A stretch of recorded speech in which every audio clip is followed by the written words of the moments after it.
오늘 이 시간은 맛과 독이라는 제목으로 말씀의 은혜를 나누도록 하겠습니다. 우리가 느낄 수 있는 맛이 있죠? 어떤 것들이 있습니까? 단맛, 짠맛, 쓴맛, 신맛, 매운맛. 그래서 오감이라 그러잖아요. 여기 한 가지 맛이 더 있어요. 뭐죠? 예, 맞습니다. 미원이 만들어낸 감칠맛. 그래서 어떤 음식도 미원을 넣으면 감칠맛이 나죠. 그래서 어쨌든 여러 가지 맛이 있는데, 자, 제가 지금 보여드리는 것이 어떤 맛인지를 한번 맞춰보세요. 심장 건강에 도움이 되고, 한방 약재로 즐겨 쓰는 맛이고, 사포닌, 폴리페놀, 카테킨, 맛이라고 그랬어요. 예, 맞습니다. 쓴맛이죠, 이 특징들은. 그래서 쓴맛은 열을 내리고, 그리고 수분을 배출하고, 그리고 심장과 호흡기에 도움을 준다고 합니다. 자, 그런데 이것은 무슨 맛인가 한번 보세요.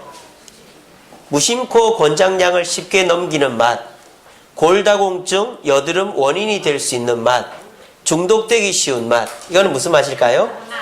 예, 맞습니다. 단맛입니다. 단맛. 그래서 단맛은 장점도 있죠. 그래서 피로를 해소시켜주고 기분 전환을 시켜주는 맛이 단맛입니다. 근데 이 단맛의 단점은 쉽게 중독된다는 것이죠. 그래서 하나 두 개 먹다 보면은 계속 먹게 돼요. 그리고 이 단맛은 짠맛을 부르는 맛입니다. 그렇죠? 우리가 간을 맞출 때 음식이 짜지면은 뭘 넣죠? 설탕을 넣죠. 또 설탕을 넣어서 달아지면 또 뭘 넣어요? 소금을 넣고, 또 안 맞으면 설탕을 넣고, 칼로리만 쭉쭉 올려놓는 겁니다. 그리고 단 것을 먹고 나면, 여기는 그런 분이 아무도 안 계시겠지만 담배가 땡긴대요. 저는 한 번도 담배를 펴보지 않아서 잘 모르겠지만 단 거를 먹으면 담배가 피고 싶어진답니다. 예. 그래서 이 담배 피시는 분들이 보면은 단 거 많이 드신다 그러더라고요. 자, 우리가 보통 맛이라고 하면은 이 단맛이 맛있는 것으로 느끼고, 쓴맛은 맛이라기보다는 독에 가깝다, 그렇게 많이 느끼는데, 사실 이렇게 여러 가지 상황들을 보고 보니까 어떻죠? 그렇죠?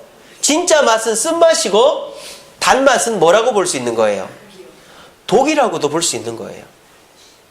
특별히 당뇨가 걸리는 경우가 그렇지 않습니까? 당을 분해하는 그 호르몬이 인슐린이잖아요. 근데 사람이 당을 너무 많이 섭취를 하면은 인슐린이 분해하다 못해가지고 인슐린 이 분비가 망가지는 거예요. 그럼 어떻습니까? 당분이 몸 안에 다 퍼지는 거죠. 그래서 당뇨가 심한 분들은 어떻습니까? 손끝에 상처가 나면 그게 아물질 않아요. 저희 어머니가 합병 쪽으로 당이 왔는데 당 체크를 해야 되니까 여기 바늘로 콕 찔러서 당 체크를 하잖아요. 근데 여기가 낫지를 않는 거예요. 손끝이. 그리고 제가 전에도 말씀드린 적이 있지만 발에 상처가 났는데 처리를 안 하고 있다가 그 상처 때문에 발이 썩어서 발을 자른 분이 계세요. 그래서 사람이 무심코 먹는 단맛이 사람을 해롭게 하거나 독이 될 수도 있다는 것입니다. 그래서 우리가 인생 살아가면서 이런 것들이 우리에게는 단맛이겠거니 생각할 수 있지만, 사실 우리 몸에는 쓴 일이 될 수 있고, 또 우리가 쓰다고 고난이라고 생각하는 것이 오히려 우리에게는 단 것이 될 수가 있다는 것입니다. 오늘 시편에는요, 우리 성도들이 의지하고 소망을 가져야 될 존재가 나옵니다. 우리는 보통 우리 눈에 보이는 사람이나 환경이나 물질을 의지하기 쉽습니다. 근데 오늘 시편에는 뭐라고 되어 있습니까? 귀인을 의지하지 말며 도울 힘이 없는 인생도 의지하지 말라고 그랬습니다. 우리가 보통 생각하는 귀인이나 인생은 맛이 아니라 독이라고 얘기하고 있는 것입니다. 자, 그런데 우리가 진정 의지해야 될 분은 누구시다? 5절부터 보면, 야곱의 하나님을 자기의 도움으로 삼으며 여호와 자기 하나님에게 자기의 소망을 두는 자는 복이 있도다. 하나님을 믿으면서 예배드리고 기도하고 또 봉사하고 하는 것이 힘들죠. 어렵습니다. 시간이나 물질이 많이 드니까요. 그런데 진정 우리가 맛으로 여겨야 될 것은 하나님이다라는 것입니다. 그 이유가 나오죠. 인생이나 귀인을 의지하면 안 되는 이유가 뭡니까? 보면은 호흡이 끊어지면 흙으로 돌아가고 힘이 없기 때문이다. 그렇게 되어 있습니다. 하지만 하나님은 어떠십니까? 천지를 창조하시고 정의로 심판하시고 약자를 돌보시는 분이기 때문에 우리가 진정 의지해야 될 분은 하나님이다라는 것입니다. 여기까지는 우리가 다 잘 알아요. 자, 그런데 오늘 이 시편을 누구를 염두에 두고 썼는가 하는 것을 우리가 한번 봤으면 좋겠습니다. 하나님에 대해서 소개할 때 특별히 누구의 하나님이라고 소개하고 있죠? 5절에 보면 누구의 하나님이라고 소개하고 있습니까? 예, 그렇죠. 야곱의 하나님이라고 소개하고 있죠. 그러니까 이 시편 146편은 야곱이라는 인물의 인생을 바탕으로 해서 쓴 시편이 되는 겁니다. 야곱은 자기 인생에 두 가지 의지하는 것이 있었어요. 첫 번째는 사람이었고 두 번째는 하나님이었습니다. 자, 우리가 이 시편만 딱 놓고 보면은 너무 개념적인 설명이니까 멀게 느껴집니다. 근데 이 야곱이라는 인물이 살아온 인생의 여정을 통해서 이 이야기를 다시 보면 우리에게 좀 더 가깝게 다가오겠죠? 야곱이 의지한 귀인들은 누가 있을까요? 제일 먼저 야곱은 아버지랑 가까웠어요? 어머니랑 가까웠어요? 예, 맞습니다. 어머니의 일을 도와주면서 생활했습니다. 그래서 야곱은 어머니를 굉장히 의지했습니다. 자, 그런데 결국 누구 때문에 도망을 치게 됐습니까? 그렇죠. 어머니 때문에 도망을 치게 된 겁니다. 왜 어머니 때문에 도망을 치게 됐습니까? 어머니가 뭐라 그랬어요? 아버지한테 거짓말하라고 시켰잖아요. 야곱이 하려고 한 게 아니라 어머니가 네가 가서 에서인 척하면 아버지가 너에게 축복해 줄 거야. 물론 그 모든 것이 하나님의 계획 안에 있었지만 이 어머니의 잘못된 계획이 20년 동안이나 종살이 하게 되는 문제가 됐다는 거예요. 그러니까 결국 이 어머니는 야곱의 인생에 있어서 맛이었던 것이 아니라 독이었던 것이죠. 또 볼까요? 야곱이 또 의지했던 존재가 누굽니까? 외삼촌이었습니다.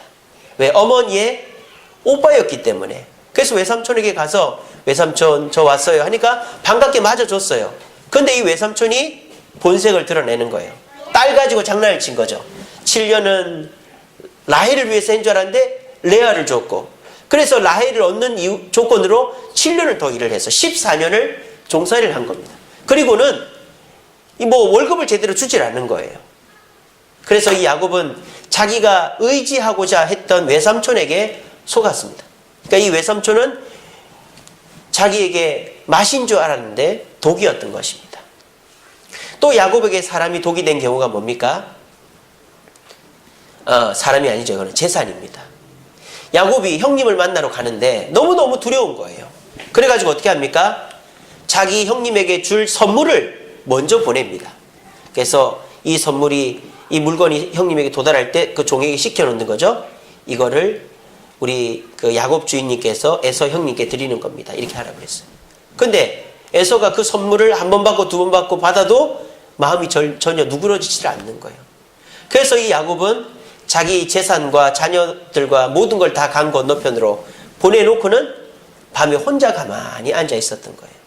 결국 야곱이 의지했던 귀인들, 어머니, 외삼촌, 그리고 자기가 가지고 있었던 재산은 자기에게 맛인 줄 알았는데 결국 자기에게 독이 되었다는 것입니다. 여러분들도 그렇지 않습니까? 의지했고 믿었고 신뢰했던 사람들이 결국 뒤통수를 치는 경우들, 우리 그런 경우들 많이 겪지 않습니까? 근데 우리 인생에 있어 진정한 맛, 진정한 의지는 하나님이시다라는 겁니다. 왜 그럴까요? 야곱이 이 야복강 나루에서 어떻게 합니까? 밤에 있으니까 천사가 걸어와요. 그 천사랑 씨름을 합니다. 씨름을 했더니 그 천사가 새벽이 이제 날이 밝아오니까 날 놓으라 그랬어요. 놓지 않으니까 야곱이 나에게 축복하기 전까지는 절 놓지 않겠습니다. 그랬더니 그 천사가 이 야곱의 환도뼈를 치고는 너의 이름을 이제는 뭐라고 해라? 예, 이스라엘이라고 해라. 이스라엘의 뜻은 승리자라는 뜻입니다. 지금까지 야곱이 의지했던 이 사람들은 야곱을 승리하게 하기는커녕 처음에는 좋다가 나중에는 위험에 빠뜨리는 사람들이었습니다. 그런데 이 야곱이 잊고 지냈는데 자기를 도와주었던 하나님을 기억하고 그분을 붙잡았더니 그분이 이 야곱을 승리자로 만들어 주신 것입니다. 그러므로 하나님은 우리가 힘들고 어렵고 고난이 되는 경우도 있지만 하나님을 의지할 때 진정 그 하나님은 우리의 도움이 되신다는 것을 오늘 이 시편과 야곱의 인생을 통해서 알 수 있는 것입니다. 그리고 야곱은 이 이후로부터 누구의 도움을 받습니까? 하나님의 도움을 받습니다. 야곱이 세겜에 가서 세겜족 추장의 아들을 그 세겜족 남자들을 다 죽였을 때에도 하나님께서 보호해 주셔서 아무도 야곱의 가족들을 해치질 않았습니다. 그리고 야곱이 형님을 만나서도 형님은 야곱을 해치질 않았습니다. 저와 여러분들에게 있어서 하나님은 어떤 분입니까? 그저 내가 매 주일마다 교회 가서 예배 드리고 그 예배 드리는 대가로 헌금하고 돌아오는 분입니까? 내가 생각하는 것만큼 하나님은 나와 함께 하실 것입니다. 저는 그렇게 믿습니다. 저와 여러분들에게 있어서 하나님의 크기는 다릅니다. 하나님을 크게 의지하는 사람일수록 하나님은 크게 역사하실 것입니다. 하지만 하나님을 작게 의지하는 분일수록 그 하나님은 그 작은, 어떻게 보면 사람보다, 내가 의지하는 사람보다 더 나를 돕지 못하는 존재가 될 수도 있을 것입니다. 이 세상에만 진리한 보존의 법칙이 있는 게 아니라 하나님과 우리 사이에도 보존의 법칙이 있습니다. 은혜의 보존의 법칙. 우리가 하나님 앞에 나아가는 횟수만큼, 부르짖는 횟수만큼, 말씀 읽는 횟수만큼, 봉사하는 횟수만큼 그 하나님은 우리에게 맛으로 다가올 것입니다. 그런데 하나님께서 우리에게 은혜를 주실 때 그저 우리에게 다 좋게끔만 해주시는 게 아니라 우리를 때로는 고난의 구렁텅이에, 때로는 내 뜻과 전혀 다른 상황으로 우리를 내팽개쳐 놓을 수도 있습니다. 그런데 그 하나님께서 나와 함께 하시고 하나님이 나의 구주 되신다는 걸 믿고 끝까지 따라가면 결국 쓴맛이 우리 심장을 보호하고 열을 내리고 수분을 배출시키는 것처럼 하나님의 역사가 저와 여러분들의 삶의 진정한 맛이요 복이 되는 줄로 믿으시는 저와 여러분들 되시기를 간절히 바랍니다. 이제 연말이 되었습니다. 우리가 한 해를 마무리함에 있어서 올 한 해 동안에 하나님과 나 사이에 얼마만큼의 관계가 형성이 되었는가를 한번 생각해 봤으면 좋겠어요. 하나님과 내가 한 가닥이 손으로만 연결되어 있었는가? 아니면 두세 가닥, 네다섯 가닥으로 연결되어 있었는가?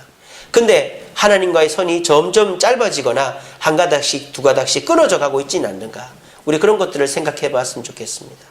제가 오전 예배 때 성공한 인생은 돈 많이 벌고 똑똑해지고 명성 얻는 것도 그렇겠지만 진정 그리스도인에게는 무엇이라고 그랬습니까? 하나님의 섭리하심을 믿는 믿음 안에서 평안을 누렸는가? 또 자녀를 신앙의 기업으로 생각하고 하나님의 믿음 생활을 하게끔 인도했는가? 이것이 우리가 올 한 해 성공했는지 안 했는지의 기준이 된다고 솔로몬이 고백했다고 제가 말씀을 드렸습니다. 마찬가지로 저와 여러분들이 한 해를 돌아볼 때 내 통장의 잔고가 얼마나 늘었는지, 또 내가 얼마나 많은 걸 배웠는지, 내가 얼마나 많은 사람을 알게 되었는지도 중요하지만 더 중요한 것은 하나님과 내가 맺고 있는 관계의 끈들이 여전히 유지가 되고 있는지, 그리고 혹시나 하나님과 나 사이의 끈이 끊어져 버리고 있지는 않는지를 돌아보아야 되겠다 싶습니다.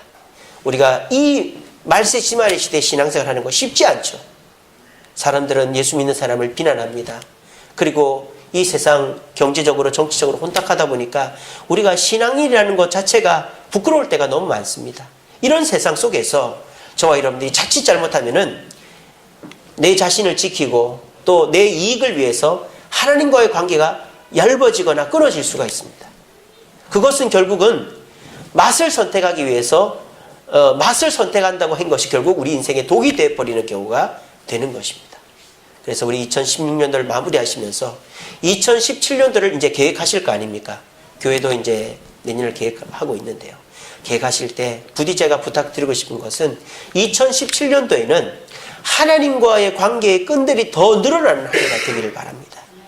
예배의 횟수도, 기도의 횟수도, 말씀 읽는 횟수도 차라리 사람과 만나고 취미를 즐기고 세상과의 시간과 횟수를 줄이더라도 하나님을 위해서, 하나님과 함께 하나님의 나라를 위해서 하는 시간과 횟수를 누려가는 것이 결국에는 우리에게 진정한 맛이 되고 우리를 행복과 편안한 길로 인도하는 줄로 믿고 우리 2017년도 계획하실 때 하나님이 기뻐하시는 일들을 많이 찾아서 당장은 힘들고 어렵겠지만 그 하나님의 뜻대로 한 해를 계획할 수 있는 저와 여러분 되시기를 간절히 바랍니다.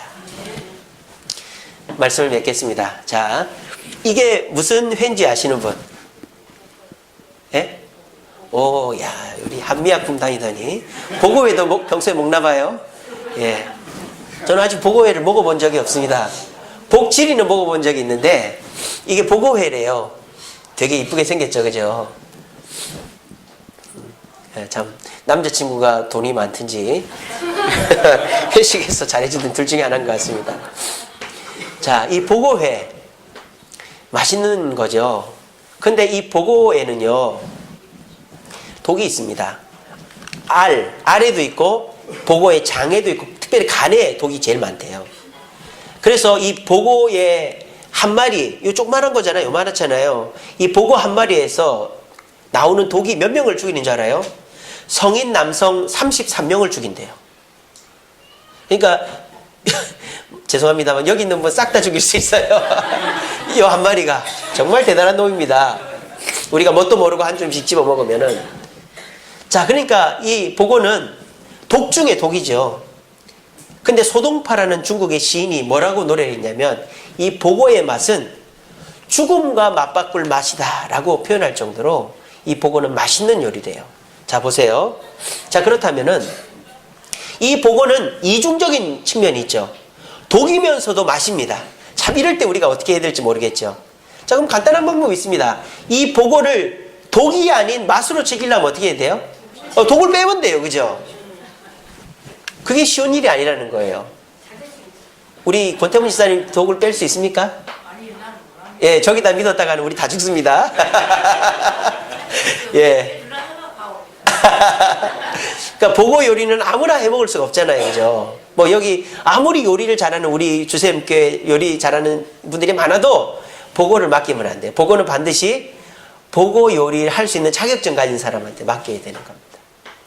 여러분, 이 보고가 요리하는 요리사에 따라서 독이 될 수도 있고 맛이 될 수도 있듯이 우리 인생 또한 우리 인생이 맛이 될 수도 있고 독이 되게 하는 분이 계시다는 거예요. 그분이 누굴까요? 바로 우리 하나님, 예수님, 성령님, 우리 주님이신 것입니다. 우리 주님은 여러분들이 독이라고 생각하는 것을 맛으로 바꿔주시기도 합니다. 또 여러분들이 맛이라고 생각하고 즐기는 것을 독이라고 경고해 주시기도 합니다. 핵심은 뭘까요? 우리 주님과 함께 하느냐 안 하느냐 하는 것입니다. 우리 주님과 함께 하면 골짜기라도 돌짝밭이라도 가시밭이라도 거기는 꽃길이 됩니다. 하지만 주님이 없는 곳은 아무리 편안한 고속도로에 편안한 잠자리에 맛있는 요리가 있어도 거기는 독이 되는 것입니다. 잠언 16장 7절 말씀에 이렇게 되어 있습니다. 사람의 행위가 여호와를 기쁘시게 하면 그 사람의 원수라도 그와 더불어 화목하게 하시느니라. 하나님은요, 여러분들의 원수도 독이 되는 존재도 맛이 되게끔 해주는 분이 하나님이시라는 겁니다. 여러분 이걸 믿으시길 바랍니다. 이걸 믿는다면은 우리가 하나님 곁을 떠나는 것만큼 손해가 되는 일이 있을까요?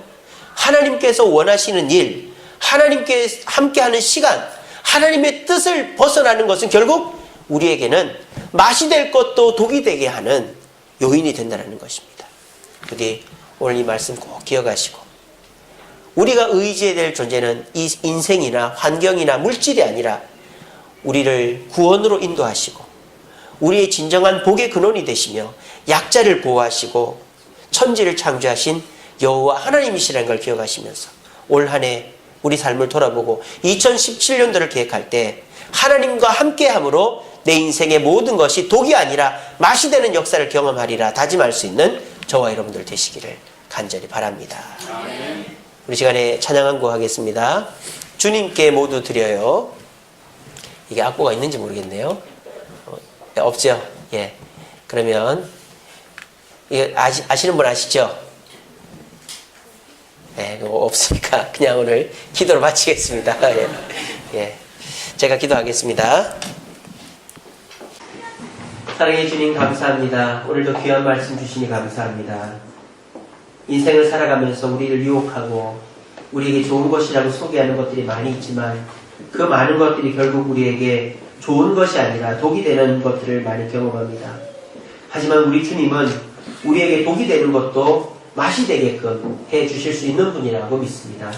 하나님 2016년도 한 해 동안 하나님을 의지하지 못하고 우리 뜻대로 살았다면 2017년도는 하나님께 예배하고 말씀 듣고 기도하고 봉사하고 하나님을 알아가는 일에 더 많이 힘쓸 수 있도록 도와주시옵소서. 그래서 우리 인생 속에 독이 되는 많은 것들이 하나님의 손길을 통하여 맛이 되어 변할 수 있는 사실을 기억하며 하나님의 은혜를 체험하는 2017년도 될 수 있도록 축복하여 주시옵소서. 김용현 박현지 집사님 11조 주일원금 드립니다. 박예지 청년 11조 드립니다. 오늘도 주님께 귀한 은혜 드린 손길이 있습니다. 11조와 감사헌금과 주일원금을 드릴 때 이 예물을 받으시고 하나님 나라에 귀하게 써주시며 정말 힘들고 어려운 가운데서도 주님 앞에 최선을 다하는 이 손길들 위해 이 가정과 이 자녀들 위해 주님이 축복하시고 은혜 베풀어 주시옵소서. 예수님 이름으로 기도합니다. 아멘. 광고 드리겠습니다. 추수감사주일 성례자 수료증 꼭 받아가시기 바랍니다. 그리고 오후 예배 후에 곧바로 중직자 부장단 회의를 세관교구시에서 하겠습니다. 우리 중직자분들, 부장단분들은 한 분도 빠짐없이 참석해 주시기 바랍니다. 그리고 우리 그 외의 광고들은 참고해 주시고 구역별로 우리 성탄 축하잔치 때 발표에 정 안 되시면 나가서 특송이라도 하셔서 우리 예수님의 나심을 함께 축하했으면 좋겠습니다. 주기도문으로 오후 예배를 마치겠습니다. 하늘에 계신 우리 아버지여, 이름이 거룩히 여김을 받으시오며 나라의 임하옵시며 뜻이 하늘에서 이룬 것 같이 땅에서 이루어지리다. 오늘날 우리에게 일용할 양식을 주옵시고 우리가 우리에게 죄 지은 자를 사하여 준 것 같이 우리 죄를 사하여 주옵시고 우리를 시험에 들게 하지 마옵시고 다만 악에서 구하옵소서. 나라와 권세와 영광의 아버지께 영원히 싸움나이다. 아멘.